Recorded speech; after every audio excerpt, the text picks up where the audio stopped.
ক্রীড়াঙ্গনের প্রতিভা অন্বেষণ প্রতিযোগিতা নতুন কুড়ি স্পোর্টসের উদ্বোধন করেছেন প্রধানমন্ত্রী তারেক রহমান। 2 মে বিকাল 5টা 8 মিনিটে সিলেট জেলা স্টেডিয়ামে প্রতিযোগিতার শুভ উদ্বোধন ঘোষণা করেন তিনি। এ সময় সারা দেশের জেলা স্টেডিয়ামগুলোতেও ভার্চুয়ালি যুক্ত ছিলেন ক্ষুদে ক্রীড়াবিদেরা। আজকে থেকে 4.5 বছর হবে, 4.5 বছর আগের কথা। আজকের এই যে আমাদের স্পোর্টস মিনিস্টার আমিনুল গিয়েছিল লন্ডনে আমার সাথে দেখা করতে, তখন আমি লন্ডনে থাকতাম। তো আমিনুল এসছে, আমার সাথে কথা বলছে, তো ওকে নিয়ে একটা রেস্টুরেন্টে খেতে গিয়েছি।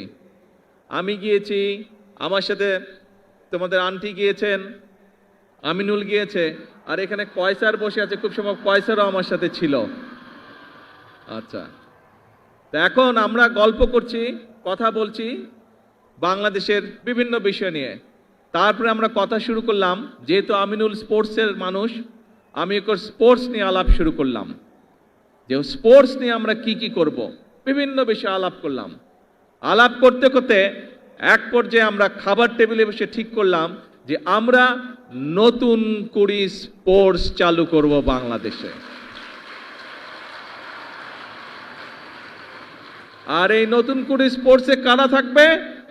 এই যে তোমরা আজকের এই গ্যালারিতে বসে আছো, তোমাদের সাথে কিন্তু আরো প্রায় সবগুলো জেলা কিন্তু অনলাইনে কানেক্টেড, কিন্তু সারা বাংলাদেশ কিন্তু তোমাদের সাথে কানেক্টেড। বিএনপির নির্বাচনী ইশতেহার অনুযায়ী এই কর্মসূচি বাস্তবায়ন করছে ক্রীড়া পরিদপ্তর। তত্ত্বাবধানে আছে যুব ও ক্রীড়া মন্ত্রণালয়। 80-র দশকের জনপ্রিয় প্রতিভার অন্বেষণ কর্মসূচি নতুন কুড়ির ধারাবাহিকতায় এবার ক্রীড়া ক্ষেত্রে প্রতিভা খুঁজে বের করতে নেওয়া হয়েছে এই উদ্যোগ। আমরা আন্তর্জাতিক মানদণ্ড অনুসরণ করছি। ফুটবল, ক্রিকেট, কাবাডি ও ব্যাডমিন্টনের মতো দলগত খেলাগুলোকে উপজেলা থেকে জাতীয় পর্যায় পর্যন্ত নকআউট পদ্ধতিতে অনুষ্ঠিত হবে। দাবার ক্ষেত্রে আমরা আন্তর্জাতিক নিয়ম অনুযায়ী সুইস লিগ পদ্ধতি অবলম্বন করব, যাতে প্রতিভাধর দাবরুরা তাদের প্রকৃত মেধা প্রদর্শনের সুযোগ পায়।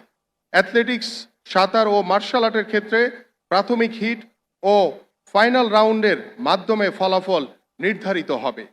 সম্মানিত উপস্থিতি, তৃণমূল পর্যায় থেকে মেধা খুঁজে আনার লক্ষ্যে আমরা একটি বিশাল প্রশাসনিক নেটওয়ার্ক গড়ে তুলেছি। প্রতিটি ইউনিয়ন, পৌরসভায় আলাদা দল উপজেলা পর্যায়ে লড়বে। সিটি কর্পোরেশন এলাকার আন্তঃওয়ার্ড প্রতিযোগিতার ব্যবস্থা করা হয়েছে, যা সংশ্লিষ্ট শিক্ষা থানা তদারকি করবে। উপজেলা থেকে নির্বাচিত সেরা খেলোয়াড়দের নিয়ে গঠিত হবে জেলা দল। একইভাবে জেলা দলগুলোর মধ্যে প্রতিযোগিতার পর 10টি আঞ্চলিক দল ঢাকা, ফরিদপুর, চট্টগ্রাম, কুমিল্লা, রংপুর, খুলনা, বরিশাল, সিলেট, রাজশাহী এবং ময়মনসিংহ চূড়ান্তভাবে জাতীয় পর্যায়ে প্রতিদ্বন্দ্বিতা করবে।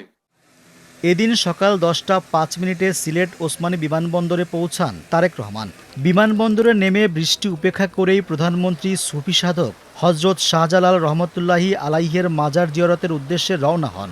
মাজার জিয়ারতের পর চাঁদনী ঘাটে সুরমা নদীর উভয় পাড়ের সৌন্দর্য বর্ধন সহ বন্যা প্রতিরোধী অবকাঠামো নির্মাণ প্রকল্পের উদ্বোধন করেন। আন্ডারগ্রাউন্ড ওয়াটার লেভেল যেটা আছে সেটা শুধু সিলেট সিটি কর্পোরেশনে নয়, এই সমস্যা ঢাকাতেও আছে, এই সমস্যা অন্য অনেক শহরগুলোতেই আমাদের আছে। আমাদের জন্য যেটি একটি বড় সমস্যা হচ্ছে, যেভাবে আমরা মাটির নিচে যে পানি আছে এটিকে যে টেনে তুলছি, এছাড়াও কৃষিকার্যের জন্য একই কাজ আমরা করছি, এটি ধীরে ধীরে একটি ভয়াবহ অবস্থার দিকে নিয়ে যাচ্ছে পুরো পরিস্থিতিকে। আমরা যদি এই পরিস্থিতিটাকে এখনই অ্যাড্রেস করতে চাই, তাহলে সবচেয়ে প্রথম যে উপায়টি হচ্ছে আমাদেরকে খাল খনন করতে হবে, এবং খাল খননের মাধ্যমে এই যে পানিগুলো, দেখুন বর্ষার সময় যে বৃষ্টির সময় এত পানি আসছে, এত পানি এসে জলাবদ্ধ তৈরি হচ্ছে, তারপরে আমরা কোনোভাবে পানিটাকে সরিয়ে দিচ্ছি, পানিটা কিন্তু নদী দিয়ে নেমে সমুদ্রে চলে যাচ্ছে, অর্থাৎ এই পানিটাকে আমরা ব্যবহারও করতে পারছি না।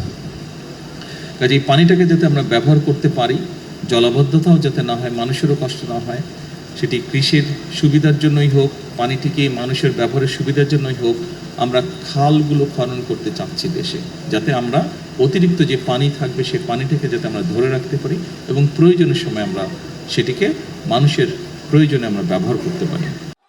এরপর বাবা শহীদ প্রেসিডেন্ট জিয়াউর রহমানের স্মৃতি বিজড়িত সিলেটের বাসিয়া নদীর খাল পুনঃখনন কাজের উদ্বোধন করেন প্রধানমন্ত্রী। দুপুর 1টা 20 মিনিটে দুর্যোগপূর্ণ আবহাওয়ার মধ্যেই কোদাল হাতে নিয়ে মাটি কেটে এই কর্মসূচির উদ্বোধন করেন।